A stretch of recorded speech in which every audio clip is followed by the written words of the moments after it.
That sounds like a vicious cycle. It is a vicious cycle because that leads to channel 3, capital flight. When international investors see this, a strengthening dollar, rising U.S. interest rates, and growing debt stress in an emerging market, they get nervous. They pull their capital out of those emerging markets and move it to the perceived safety of U.S. assets. This selling of the local currency makes it even weaker, which makes the debt problem even worse. So the DXY rising can literally dictate the economic policy for an entire nation. A central bank in Latin America might be forced to raise its own rates, not to fight its own inflation, but just to try and stop that capital flight. That is the dilemma they face.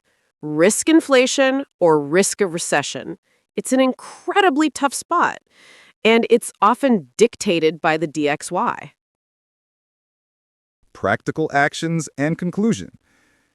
Okay, so this is fascinating and honestly a little terrifying.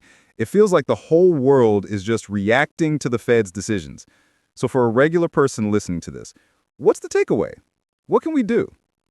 You can't control the DXY, but this knowledge empowers you to make smarter decisions. It's not about predicting, it's about preparing. What does preparation look like? First, diversify your savings.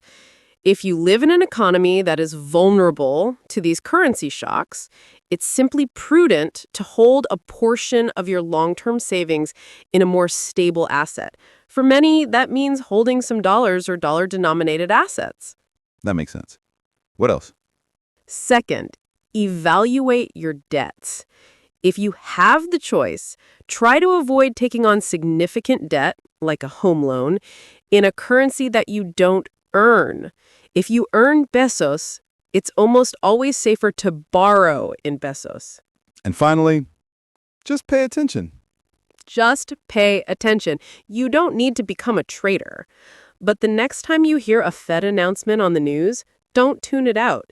Your first thought should be, okay, they're raising rates. The dollar is likely to get stronger. How might that affect my grocery bill or my savings over the next 6 months? That proactive mindset is the whole point. So, to summarize, the DXY is the